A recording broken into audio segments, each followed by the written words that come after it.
It's your daily dose of Donna. Welcome to the show. It's a Monday.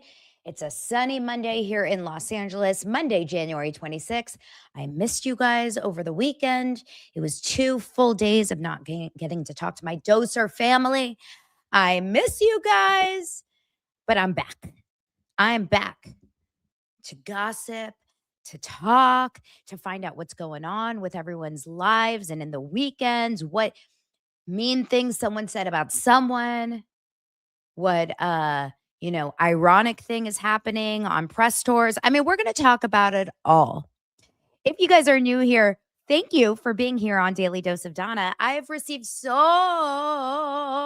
many new subscribers over the weekend just by exposing the real truth about Blake Lively, about Ryan Reynolds, about all of these celebrities. Honestly, these celebrities just, ugh, ugh, right? You feel it, right?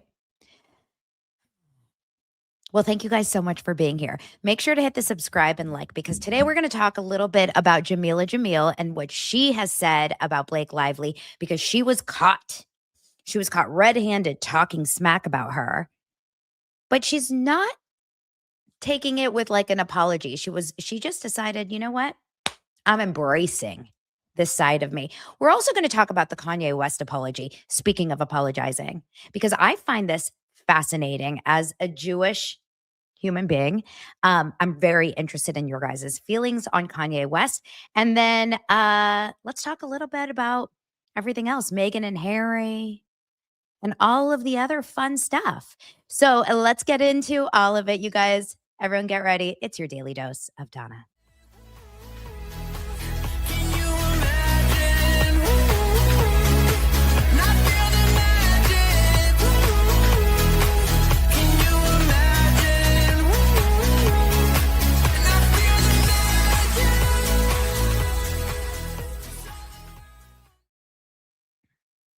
Thank you, everyone, for being here. Like I said, so grateful for everyone, and thank you for subscribing. Oh my gosh. Well, we've got like 2 realities going on. We've got the reality in the world, then we have our Sundance celebrities. I wonder if Lisa Barlow's hanging out with Meghan and Harry, literally wondering if that is happening. Aren't you guys curious if Lisa Barlow's like, Meghan Markle, you want some Vita tequila? Very interested in that. We also have, speaking of Sundance, we've got a lot of Jenny Slate going on, and it's too much for my brain. I don't want to see this much Jenny Slate, but yeah, Jenny Slate is all over the damn place promoting her new movie, which do I even know what it's called? Let's see. Carousel. Carousel is the movie. And she's getting very touchy-feely with Chris Pine. I don't know if you guys have seen any of those videos. So hypocrisy is running amok. Don't you guys feel like that is the word of 2026? It's just hypocrisy. Like, I feel like hypocrisy is what's taking over. People say one thing and then do something else. People act one way and then change who they are. It's really fascinating to me. But that's the world of Hollywood. You kind of have to go with the flow and see where the wind takes you. Meanwhile, I had a really nice weekend personally because I was able to spend a lot of time with my friends. I went on a mom retreat. I talked about all of this on Patreon last night, but I went on a mom retreat, and then I had a baseball tournament. I went on a date night with Lance. So that was really nice. It was nice to just kind of like get offline and get centered, if you know what I mean. Because I like to try to keep things light and tight over here on Daily Dose of Donna. That was going to remind me, I'm going to shout out my friend Zach Peter really fast. Zach Peter just did a great deep dive on his show this morning, all about Taylor Swift and Scooter Braun and that whole argument. I was listening to it while I was in the shower, and it was really, really interesting. So I am a big believer in the idea, and we've really seen a side of Taylor Swift exposed during this lawsuit and the unsealing, I should say, of everything. But I really do believe that Taylor Swift, I want to say, is a genius because she has really been able to portray this one side of the media, or the one side of, I should say, she's really been able to kind of jump into the role of professional victim. And I like Taylor Swift for the most part. Like, I was a huge fan during the Eras tour. I went to her show. I was never like a Swiftie. I never knew all the words. I don't know like the lore behind each song or whatever, but it's something very interesting when you look back and you try to see patterns. So Zach did a great job. I'm also going to shout Zach out because I am personally someone that I find to be incredibly, um, I don't know. I guess I'm a narcissist. Is that a narcissist when you're obsessed with yourself? But Zach is doing a subscriber only show on his subscriber platform. I want to show you just a little piece of what he sent me last night. By the way, I did not get approval from him to show this. So he may cancel me as a friend, but I just want to show you how cute this is. And he filmed it on his laptop. This is going to be when he has his Simplecast, reality show. I really hope you guys can hear this. Just watch a little bit of it.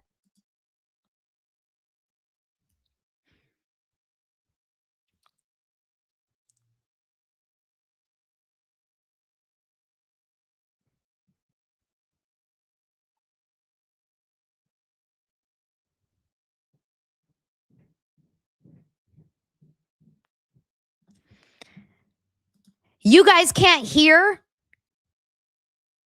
I'm smiling. I'm like, "Oh," and no one can hear?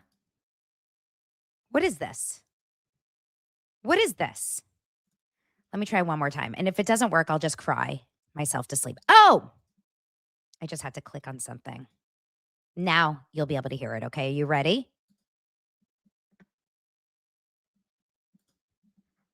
Okay. Starting over.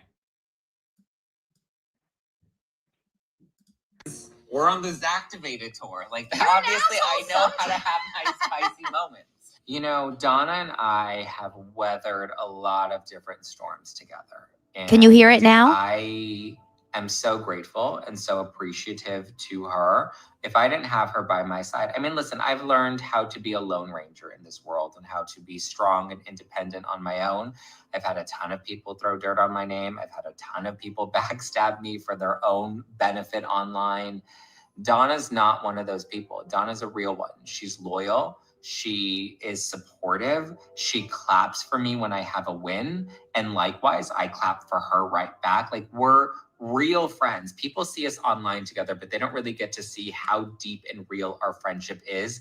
Even when we fight or have disagreements, there's still a lot of love there that we work through it and come back together even stronger. So having her support on this tour and just in general, like, I look up to her so much as a fellow creator. I look up to her as a mom. I look up to her as just somebody that's strong and bold and brave. That's what I like to do, is surround myself with people that match that energy, right? Donna's somebody that puts herself out there, gets a lot of heat for it, but is still radically herself and true to what she believes in. And those are the type of people that I like to stick by, the ones that are unafraid to take the unpopular opinion, despite whatever beatings the internet may throw our way. They're willing to stand by who they are, their values, and have conviction behind what they stand for. And Donna Bowling is one of those people. And I couldn't have asked for a better friend. Are you joking me? Are you joking me, Zach? Are you available? I may leave my husband for him. I understand he's probably not into me. Can I tell you, when he sent that to me last night, I started to cry. I stopped Lance. Like, I was like, Lance, you have to see this. It was the kindest thing I think anyone has ever said about me. So for those of you that like to start drama between Zach and I, or try to say like, oh, they're just so toxic. No, we're good friends and he's a phenomenal guy. So I love you, Zach. And I'll probably end our friendship by showing you guys that, because I don't think I was allowed to. Uh-oh, exclusive. Okay, let's move on to talk about a couple of other stories. So I really am interested in your thoughts about the Kanye stuff. We'll get into that. Let's get into that in just a bit. Let's first talk about Jameela Jamil. This whole story is so interesting to me. So it really goes to show, what you do in your text messages and who you're sending your private text messages to. You don't realize that when you're doing that, you have the potential to get exposed big time in a lawsuit like this. And I don't know a lot about Jameela Jamil. This is just being honest. I am not someone that follows her that often or like regularly. I don't know much about her. She may be completely not my person in real life, like in terms of her morals, her values. I don't really know what she stands for in life, but I just know that she is Jen Abel's client, one of Jen Abel's client. And Jen Abel is is Justin Baldoni's publicist, not crisis PR. Remember that, because a lot of people seem to think that Jen Abel is the same as Melissa Nathan. Jen Abel is just his publicist, who was working at Jones Work when she started working with Justin, but now works separately. And then we have Melissa Nathan, who is part of TAG, the agency group. And that is Johnny Depp's team. That is the crisis PR. But Jameela and Jen not only worked together, but were friendly. They were really friendly. And obviously she felt close enough that she could speak to her publicly or privately and on a text message about just anything and everything. So anyway, Jameela was shown to talk about Blake Lively with her friend Jen Abel, her publicist and friend, and spoke about it over in text messages before the lawsuit. Okay, this was during like the publicity of the movie premiere, I believe, is when it happened. So here is when Jameela gets kind of called out. And when she gets called out by TMZ and all these panties in a bunch creators that are freaking out that she would ever say anything negative about a woman or about Blake, because I guess she's been actively outspoken in the past for being, against SH and, for women's rights, etc. Anyway, she kind of like double down on it in her comments, in her likes, in the DMs. And I've seen that through a various amount of creators. But now she started to speak again, to embrace what she says her shallow, petty, and mean side. Here is page 6 with the full video. It's a little long. Let me see if I can make it a little faster so we can get through it a little faster.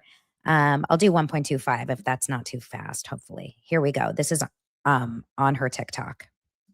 I took a lot of anti-anxiety pills yesterday because, of course, I did.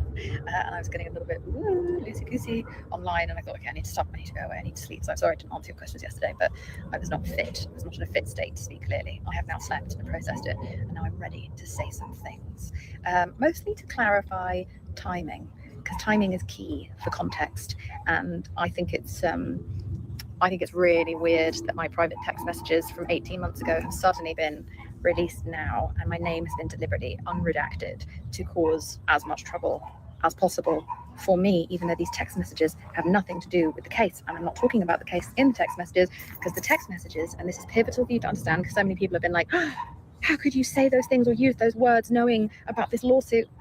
Guys, check the texts, check the dates on the text. They were August 2024. The lawsuit wasn't filed until December 2024. August was during the premiere of the movie. There were 4 months between when I was saying those things and a lawsuit coming to light. I had no idea about any of this stuff. So I was just purely venting. Sorry about the background. About how I felt. Her background noise is very distracting. She's like at an airport, or maybe James Kennedy's house from Vanderpump Rules. About the press rollout for that terrible movie. It never, ever, ever, ever, ever seems to end with us. I didn't like the way that the press was being handled. I grew up with domestic violence in my home. I was a victim of domestic violence in my 20s. It made me feel some type of a way.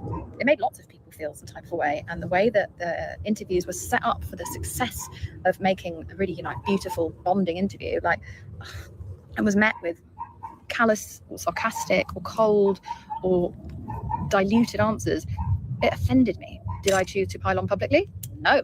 No, and I could have when everyone else was, but I know personally what it's like to be in the firing line as a woman in media. It's a very specific violence and vitriol you get. So I was watching this person perpetuate their own controversy, and I was like, I don't need to be a part of that. Do you hear what she says? I'm watching this woman perpetuate her own controversy. So I took it to the group chat, which is what we should all really be doing. Took it to the group chat, talked about it with my friend, who happens to be being treated very badly by some very powerful, wealthy celebrities, some of whom are involved. And I don't know about you, but when it's my girlfriend being upset by anyone, I don't care what's going on or who did what or who's to blame, I see red. I am 10 toes down, balls to the floor. I will ride at dawn for my girlfriends, and they will do the same for me. And we bitch and gossip and affirm and support one another. We're just present for each other, and it's a joyous part of womanhood that I hope you all have. Maybe you don't, maybe you're all saints, but I hope you have that somewhere with someone, because it's so fun, and it's a victimless crime because no one's ever supposed to see those text messages. Me calling her a suicide bomber is just a reference to me watching someone use their own terrible answers in interviews to blow up their own career or their own project. I found that both funny and very agitating. So she's basically saying that she is, let me make myself bigger here. She's basically saying that she is totally down to kind of confirm that she did this and be okay with the fact that she did this. Okay. This is a woman who would probably say the same thing for Taylor Swift. And remember, we have absolutely no issue with a girl coming to her girl's defense. Like, I don't have an issue with that. I have never had an issue with Taylor coming to Blake's defense, but it's context, right? You can't come to someone's defense and then say, like, what do you mean? I had no idea about it. So that is the difference. At least she's like coming straight out and being like, yep, I did it. It was me. I found Blake incredibly agitating. I found Blake like incredibly, dealing with this in the worst possible way. So I said it. She's not denying it. She's not playing victim. She's not playing innocent. She's not running away from the problem like Taylor. That is different. Now, like I said, I don't know who she is in real life. Some of you guys are saying that she's also a huge Meghan Markle supporter. And how could that be? I don't know. I don't know what she does. I don't know I don't know her day to day. But I'm just saying, if you get caught talking smack in text messages and they get brought to light in a public legal battle, let it be. And say it with your chest, I should say. And she is. Now, look, she also does say this is before the lawsuit and I didn't even know. But come on, she's still friends with Jen Abel. I'm under the impression that Jen Abel is still her publicist. I'm sure she still despises Blake Lively. I'm sure she's very aware that Blake Lively is kind of creating this out of thin air. I'm sure of it. I think truly, the idea that you can, the only person that really I would say is like really feeling a little bit shady in this whole situation. Well, there's so many shady people, but Taylor Swift is the only one that's given me a really bad taste in my mouth about it, because she is playing up someone that she's not. She's pretending to be someone that she's not, which is an innocent bystander. And we all very much know that not only did she choose to be at that meeting knowing she was about to meet Baldoni with an agenda to push Blake Lively's version of the script forward, not only was she choosing that and willfully a part of that, but also she knew about the dragon texts. She was part of those dragon conversations. She actually was like cheering Blake on with the dragon conversations. You can't do that and then play as like, what? And I will say this again. I will say this until I'm blue in the face is, if you're going to go that far to lie, cheat, and steal, basically, for your girlfriend, then go all the way. Then go all the way. Meaning, then when the lawsuit goes public, and then Justin Baldoni comes back with his own version of events, and the world starts turning on your girl, maybe that's the time that you say, I'm already in and I'm staying in. I'm staying in. Unless she was that duped by Blake. You think this girl was that duped by Blake that she had absolutely no idea that Blake Lively was kind of bullshitting a little bit? Like, that's the part that I don't get. Are you telling me that you know that your girlfriend is known as like the mean girl in the industry and like is laughing about this loser clown doofus of a director? And yet it's giving Liz Plank, because back to Liz Plank, and I said this, I believe it was on Friday's show. I can't even remember anymore. That Liz Plank lied about who she is, lied about how she feels about her coworkers, the two men that were giving her a paid job at the Are You Man Enough podcast. That was a Wayfarer podcast. That was a Wayfarer production. And Wayfarer was paying Liz Plank to do that show, that podcast. And meanwhile, she was totally playing two sides.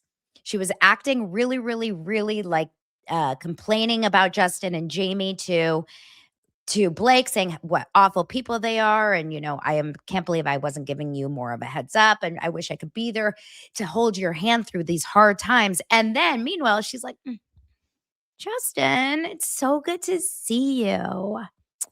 Oh, Justin. And then when the shit hit the fan on December 21st, 2024, and that lawsuit or that New York Times article hit December 23rd, Liz Plank, loud and proud, feminista fabulous. I will not stand by that. But you just did. You're that close with her, and you've been standing by Justin this entire time by name. So what the hell? What the hell is this fake BS? They're all fake. So I would have had more respect for Taylor Swift if she never backed away from Blake Lively from the beginning. Had she just stood by her and said, I'm willing to take a public beating for this. I'm willing to take the reputational hit because I stand by my friend.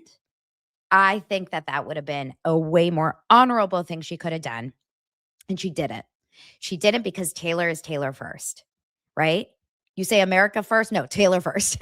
Taylor is Taylor Swift first. And maybe that's like, maybe her team were like, basically said to her, like, Taylor, I don't care if you want to stand by Blake Lively. You can't. It's just not looking good.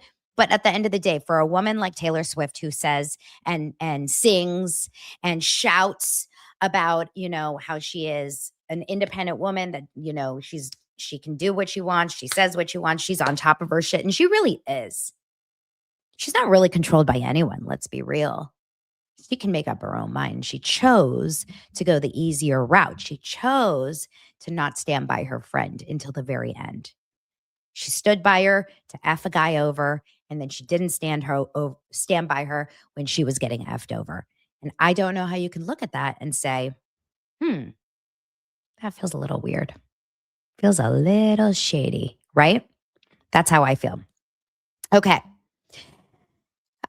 So that is what's going on with Jameela Jamil, and she's getting a lot of hate for it. Like by, of course, Blake supporters are really upset with her. How dare you? How dare you do this? And how dare you do that? And, you shouldn't be able to do this, and you shouldn't say this, and you're fake, and blah, blah, blah, blah, blah. But the truth is, like, at the end of the day, she said what she felt was right. She felt what she said was accurate. And I kind of agree. I kind of agree with all of it. I want to share with you guys a funny TikTok from a girl. She's actually my biggest fan. Hold on. Let me try to find it. Okay. Yeah. This was shared to me on TV and Movie Addicts on X. She's on TikTok. She's a Blake supporter. She, I guess, just did a podcast with Ex-Patriarch. Those of you guys that know Ex-Patriarch, he's our favorite here on the show, right? This girl, who I've never heard of, decided to take to the mean streets and talk about me. Well, let's hear it together. I wanted to check. Just making sure that you guys can see it and hear it. Yes, let's go. Check in with everyone who fell for Justin Baldoni's shit, hook, line, and sinker. How you doing today, huh? Now, I am aware that there are still people out there like that Dana Bowling woman. You need to unfollow her. If you want to go find a person who likes to play around in the lowest of the low, I guess follow her. But if you want someone who like publicly practices empathy, you can stay here. But like, you can also go find everyone else who has woken up to this shit that I've been calling the whole time. I've lived out here in Los Angeles. Okay, we don't actually care I about. wanted to check We don't in. actually care about what she's done, you know, and living in Los Angeles. So have I. It was really, really awkward though when I went to her profile just to see like, who is this girl? And I saw this. Hold on. I saw this. So, Big Malls, since I know that you're here because you like to hang out with the lowest of the low, it's weird because she was following me this whole time, including this morning. So, these are the kind of people we're dealing with. Okay. These are the kind of people we're dealing with. She's doing an entire video to attack me because I'm standing up for Justin Baldoni, saying, if you follow her, you are in the lowest of the low. But she's following me. So, welcome to the muck. Welcome to the lowest of the low. I like it here. I don't know about you guys. Do you like it? Do you like it on the side of town? Meanwhile, from what I know about Blake Lively's life and Ryan Reynolds' life, like they are kind of staying quiet. We're not hearing a thing about them. We're not really, seeing much of it. The only thing that we're seeing is a lot about Taylor Swift. And about Taylor Swift is doing everything she can to kind of protect her peace after the Blake Lively texts have been exposed. Blake Lively is just absolutely quiet. But what's interesting is look at what happens, to Jameela Jamil for these text messages. She's getting death threats. She's getting death threats. So death threats is where the Blake Lively supporters are going. It makes you wonder, which side do you want to be on? And it all kind of coincides with the way that they handled this conflict. If you look at Justin Baldoni's conflict skills throughout all the text messages versus the Ryan and Blake side's conflict skills, we have one side like Justin coming from a place of vulnerability, coming from a place of frustration, coming from a place of sadness, exhaustion, feeling just like, I don't know where to go. Pray for me. I'm feeling so stressed. I'm so, I feel like a little kid. And then you have the other side, which is the Blake and Ryan that are out there just shooting shots, attacking, calling names, bad mouthing, attacking. It's interesting because it looks like to me, the fans of both sides are acting very similarly. Now, finally, I want to say about, Justin, it was his birthday over the weekend, and it was really nice to see a lot of really kind posts. His friends are 1000% standing by him. I know Jamie obviously spoke about it. Travis Van Winkle spoke about it. And a dancer friend of his, Mara Inspirations, who we've talked about, spoke about it. She was one of the people that has been in Justin's life for years and years and years, and she was actually on the set a little bit. Then you have people like Justin Baldoni's mom and dad speaking up about him and just saying happy birthday, even though you've gone through a tragic time. It was Blake Lively's birthday just a couple months ago, if you guys remember, and the only person that I saw publicly post about Blake Lively are her employees, basically. Her jeweler. It was like her jeweler, her trainer, and maybe her assistant. Not even her own husband. So I just always think, like, if you have really good people that stand by you, even when your name is going to be completely dragged through the mud and just attacked through the world, like, and your people just completely leave you, those either are bad people, like I think Taylor honestly is, or they know you're wrong, right? But they're standing by Justin even through this really difficult thing. So I think that's very telling. As we, go through the week, hopefully we hear more from Judge Lyman about everything else, and we'll get into all of that. Now, let's move on to another story.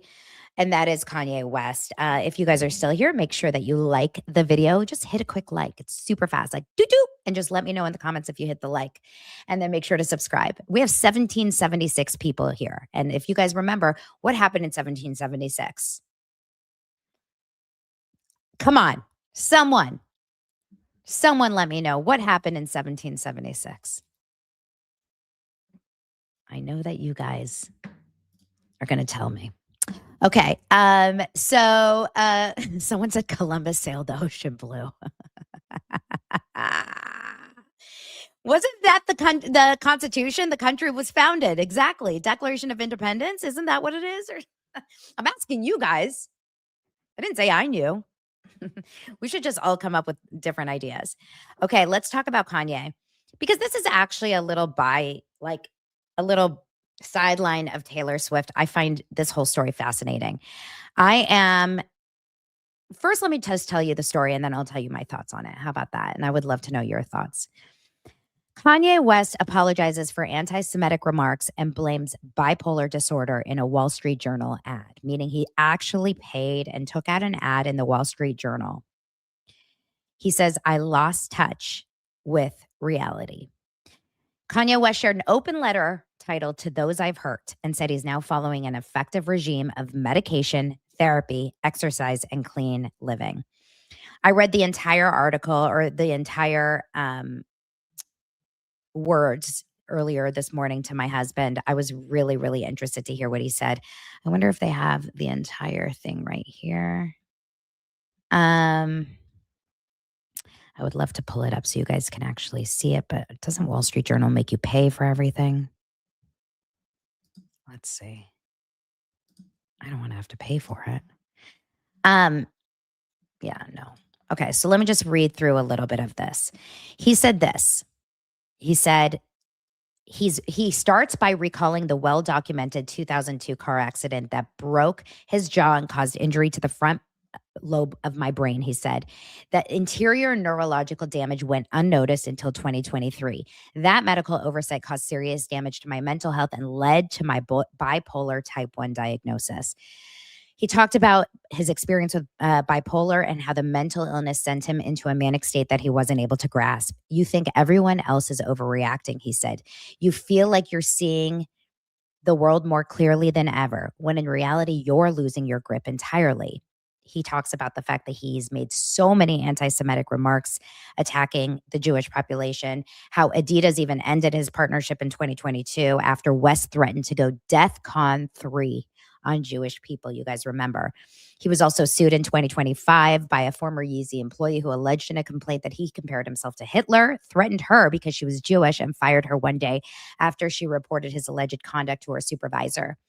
He was then court ordered to pay $76,000 of the employee's legal fees in September. And then he also defended Sean Diddy Combs after being convicted on everything, and shared more anti-Semitic comments in a slur-ridden rant praising Hitler on X. And then, of course, he was dropped by his agent. It was like, how much more can people take from this guy? He just kept going.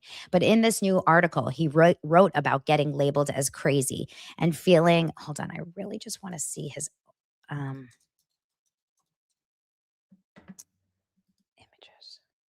There we go. Here's on Instagram that I can actually read directly, but it's really hard to see because it's very, very small. Hold on. Okay. I'm going to make you guys look at like how much he wrote, but then I'll just read it to you because it's really, really hard to see. It's really long and there's 2 pages of it. Or at least I thought there was 2 pages, maybe not. So he talks about the car accident. He talks about the fact that he got the bipolar. And he says, when you're manic, you don't think you're sick. You think everyone else is overreacting. Once people label you as crazy, you feel like you cannot contribute anything meaningful to the world. It's easy for people to joke and laugh it off when in fact this is a very serious, debilitating disease you can die from. According to the World Health Organization and Cambridge University, people with bipolar disorder have a shorter lifespan, a higher all-cause mortality rate, This is on par with severe heart disease, type 1 diabetes, HIV, and cancer. The scariest thing about this disorder is how persuasive it is when it tells you you don't need help. It makes you blind, but convinced you have insight. You feel powerful, certain, and unstoppable. I lost touch with reality. Things got worse the longer I ignored the problem. I said and did things I deeply regret. Some of the people I loved the most, I treated the worst. You endured fear, confusion, humiliation, and the exhaustion of trying to love someone who was at times unrecognizable. Looking back, I became detached from my true self. In that fractured state, I gravitated towards the most destructive symbol I could find, the swastika, and even sold t-shirts bearing it. One of the difficult aspects of having bipolar type 1 are the disconnected moments, many of which I still cannot recall, that led to poor judgment and reckless behavior that oftentimes feels like an out-of-body experience. I regret and am deeply mortified by my actions in that state, and I am committed to accountability, treatment, and meaningful change. It does not excuse what I did, though. I am not a Nazi or an anti-Semite. I love Jewish people. To the Black community, which held me down through all of the highs and the lows and the darkest of times, the Black community is unquestionably the foundation of who I am. I am so sorry to have let you down. I love us. He then goes into saying that in early 2025, he fell into a 4-month-long manic episode of psychotic, paranoid, and impulsive behavior that destroyed my life. As the situation became increasingly unsustainable, there were times I didn't want to be here anymore. Having bipolar disorder is not a state of constant mental illness. When you go into the manic episode, you are ill at that point. When you are not in an episode, you are completely normal. And that's when the wreckage from the illness hits the hardest. Hitting rock bottom a few months ago, my wife encouraged me to finally get help. I found comfort in Reddit forums of all places, basically saying that other people who are going through the same thing, made him feel comforted. He then says, as I find my new baseline and new center through an effective regime of medication therapy, exercise, and clean living, I have newfound much needed clarity. I am pouring my energy into positive, meaningful art, music, clothing design, and other new ideas to help the world. I am not asking for sympathy or a free pass, though I aspire to earn your forgiveness. I write today simply to ask for your patience and understanding as I find my way home. Okay.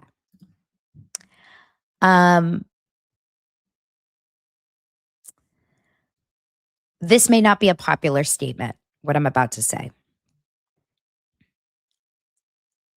I believe him, and I'm so, so touched by that letter. Sorry if you guys don't believe it. And I'll tell you why. Bipolar disorder is real. It's a real thing. And I am personally touched by it. I don't have it, but I am personally touched by it in my life. I think everyone kind of had a feeling that he was going through something like that. But accountability and apologies go so far. And I'm going to tell you something. If he wrote it, or if his PR wrote it, or if his wife wrote it, or if ChatGPT wrote it, he chose to release it. He chose to take absolute and full accountability for so much damage to this world. When I tell you, when he started speaking badly about Jews, this was nothing we have seen in current times, other than from like true Proud Boys, right? Like real right wing, out there, like crazy Nazi type people. But to see someone with so much influence and had more followers than all Jews in the world say things like this, the pain that it caused this community was substantial, was huge, and it was scary. At the beginning, he was getting a lot of pushback, right? He was losing jobs, he was losing deals, and that felt good. But over time, it has opened the door, and I don't believe he's the only one that has done this. There's many, many people that are just brazen with their disgusting anti-Semitism, have opened the door for this to be a new norm. So when he was selling swastika t-shirts, people were buying them and people were wearing them. And then just last week, you have a bunch of, super, super, super like disgusting anti-Semites out at a club dancing to his song, Hail Hitler. These are awful times for a lot of Jews right now. And that doesn't take away from other communities. I'm just speaking specifically about Kanye and his anti-Semitism. And I believe it opened the door for a lot of damage. That's how I feel. I am touched by his letter. I am. To the point where it makes me honestly want to cry. Because all we need in life sometimes is like a little bit of accountability and a little bit of acceptance when you mess up and when you hurt people. And I pray to God he means it. I pray to God it's not just some bullshit PR to get people to like buy an album, because I guess he's coming out with an album again. But after seeing so many awful human beings in this industry and just online, right? Just online, we see so many awful human beings that say so many hurtful things. If we don't accept people's apologies, then what are we doing? What are we doing? The best and the only thing he could do here is apologize and take accountability. It's not just like, I did it anyway. Let's move on. It's I did it and I did this and I hurt these people. And I was this kind of a person, and I'm sorry to those people. It's a true, genuine apology, very needed apology. I don't know if this makes me okay with Kanye again. This is something that you're going to have to see. I'm just speaking from myself, you guys, and I don't know how you are feeling. But I want to see how he acts, because words are words and actions are more important than those, right? We can all say things. How are you going to act in the future? Are you going to turn on someone else? Are you going to change your opinion about another minority? I don't want to see any of that. So let's kind of wait and see. That's how I look at Kanye. I want to just wait and see, like, is this going to hold? But I was really touched. I really needed that. Like, I didn't realize how much I needed that.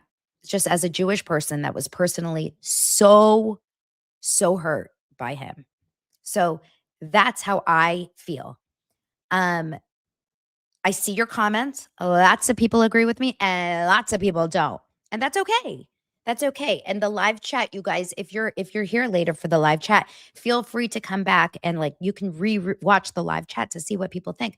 Lots of people feel that it's very respectful what he did, and lots of people feel like it's not, that it's a fake thing just to get back into the public again. Let's see what happens, and I wish more people apologized for things that they did wrong. But at the same time, well, no, I wish people apologize for hurting major groups of people like this. So that's how I feel. And you guys can all have your own feelings. That's the nice thing about our world, right? We all have our ability to have our own feelings, but that's just how I took it. I took it that way. I'm very curious to see what Kim Kardashian thinks about it, because he was clearly talking about her, people that loved me and how I, didn't handle it. But to apologize is very hard if you are truly a narcissist, right? And that's what we talked about, or I posted about on TikTok earlier about Justin Baldoni and how Jenny Slate likes to call him a full narcissist. But at least Justin Baldoni had self-awareness. He was able to reflect. He was able to look within himself and say, like, I don't want to be that person that I was. I was this person on the set. I said things that I'm not happy about. And I'm sorry I did that.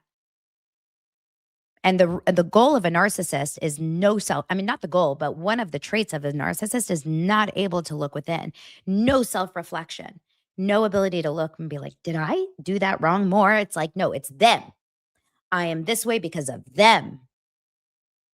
So very, very tough. Okay, let's move on and talk about, a few other things. And, keep it nice in the comments, you guys. I understand that this brings up a lot of crazy feelings. Let's try to keep it kind in the in the comments. Okay. My my God. Let's talk about Meghan and Harry really fast, because if we're just trying to keep it light and tight. Harry and Meghan are at Sundance promoting a movie about cookies. No, not just cookies, promoting a movie about Girl Scout cookies. And I think, it's really interesting, the takes on this, because of course everyone is saying out there, like, oh my God, Meghan and Harry had an empty seats at screening. Meghan takes the biscuit. It says Duchess hugs Girl Scouts at Sundance Film Festival with Harry promoting cookie selling documentary, an American tradition she knows all too well. And then it says Meghan Markle was asked whether daughter would become a Girl Scout at the Sundance Film Festival while they were there, because she was a big Girl Scout, and they watched the screening. And Meghan said they would continue to explore whatever feels right about whether or not Lilibet, I still can't believe that's her name, Lilibet, will be a Girl Scout. But she said that she has a personal affinity with the 91-minute film because she was a Girl Scout while growing up in California, and her mother, Doria, was her troop leader.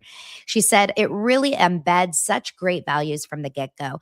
I was a Girl Scout. My mom was my troop leader, and I think the value of friendship, of being dedicated to a goal, as you see that in Cookie Queens, is so reflective of how these girls stick to something that is important to them and don't give up. And self-belief, I think, is a really an integral value that comes as being a Girl Scout. And listen, I'm not against that. Girl Scouts are great. Like, I have no issue with Girl Scouts. But I just find it so interesting. Like, I really do find Meghan Markle just to be so, how do I put it? Lost in her approach, just with everything. Like, why this? Why did she decide to go all in on a movie about Girl Scouts and this, like, everything? I just wonder who is on her team. Well, I don't think she has really a team, because everyone keeps quitting. You guys remember that, right? Everyone keeps quitting Meghan and Harry's PR team. There are executive producers on this documentary, produced by Alyssa Namias and produced in partnership, of course, with their company, Archwell Productions. And, I did hear that it was somewhat empty and there wasn't a lot of people there. But I also did hear from someone else that is not true, that it actually was full and there were a lot of people there. So I guess it's very important to kind of make sure that we're not just falling for some headlines. I don't know. It's possible that it was full. I want to show you guys a little clip of her talking about it. Here we go. Share screen. Such great values from the get-go. I was Girl Scout. My mom was my troop leader. And, I think the value of friendship, of being dedicated to a goal, as you see that in Cookie Queens, it is so reflective of how these girls stick with something that's important to them and don't give up. And self-belief, I think, is a really integral value that comes as being a Girl Scout. It really embeds such great values from the get-go. And then she continues. Another question, you have a young daughter. She's maybe a little bit too young for Scouts at this point. Do you want Lilibet to be part of Girl Scout? Do you want Lilibet? It's interesting. I think we'll continue to explore whatever feels right. But Alyssa's also a mom of a daughter. Yeah. And I think for both of us, working on this project has been incredibly special as parents, as mothers, to be able to see something that our girls will be able to watch and enjoy as well. Yeah, in fact, the film began with my kids asking me to make a film that they would really want to share with their friends. So good for them. They're doing their thing on the red carpet. They're standing there. They're living their lives. Harry is basically just Meghan's husband at this point. What is Harry doing? Truthfully, what is Harry up to in his life? Now, I know that I'm actually going to be on Kinsey Schofield's show tomorrow. And so I will definitely be talking about all this, I'm sure, along with the Blake Lively stuff. Meghan is someone that I will just never fully understand. Oh, and that reminds me, and I don't have it here. It's in my house. I got an As Ever candle. One of my followers, one of my dosers, and a friend of mine, her name is Maddie. She's been a huge part of the show. She sent me an As Ever candle. And let me just be honest, it doesn't smell good. Compared to other candles, it just doesn't smell great. So I'm very, very confused by this. It's probably $1 million, but it doesn't smell phenomenal. So that part, a little concerned. But people aren't buying As Ever candles for it to smell good, right? People are probably buying it so that they, can say that I have an as ever candle. In fact, I'm looking to buy a shelf or to build a shelf right here and just put it on there. We also have another story about Melissa Gilbert and Timothy Busfield. So as you guys know, last week, Timothy Busfield was in the court system. He was in Albuquerque. He was being held without bail.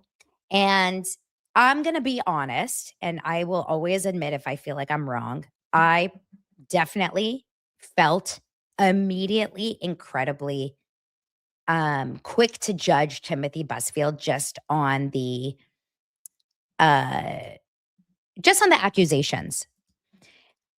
And I'm sorry for doing that. But I do, and the reason why I'm sorry for doing that is because we don't yet know if it's true or not.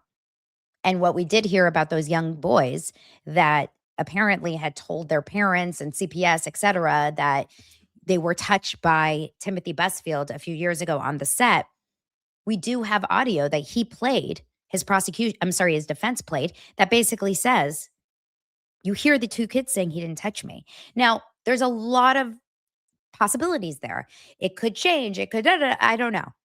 But I did feel when I heard that audio, I'm like, that's a smoking gun. That's kind of nuts that he would even get arrested at that point. Now, Melissa Gilbert has broken her silence on the story amid husband Timothy Busfield's child sex abuse charges. She says, I am safe, grounded, and deeply held. Remember, Melissa Gilbert was sitting in the courtroom. She was crying and she was very, very upset. And I can understand why.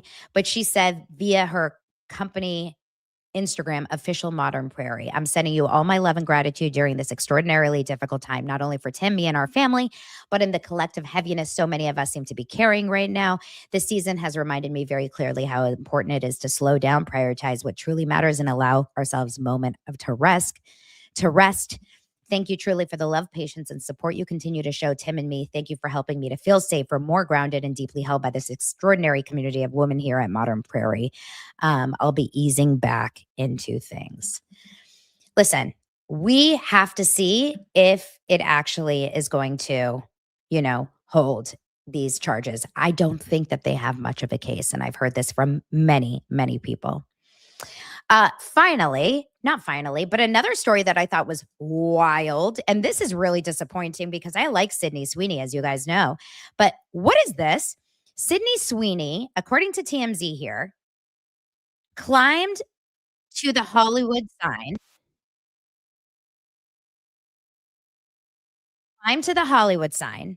Up LA, if you can get up to the Hollywood sign through the Hollywood Hills, but there's actually some kind of enforcers that don't allow you to actually get to the Hollywood sign.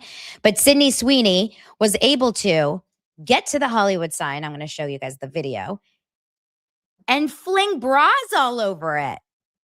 What? Why? I'm so confused by this. Someone help me understand this. Okay, here's the video that TMZ has.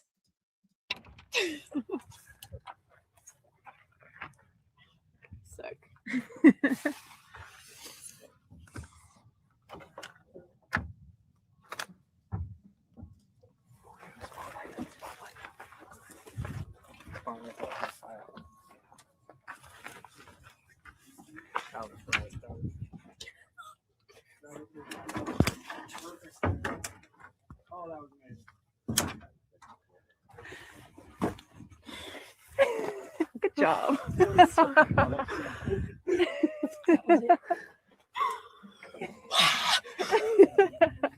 Like what?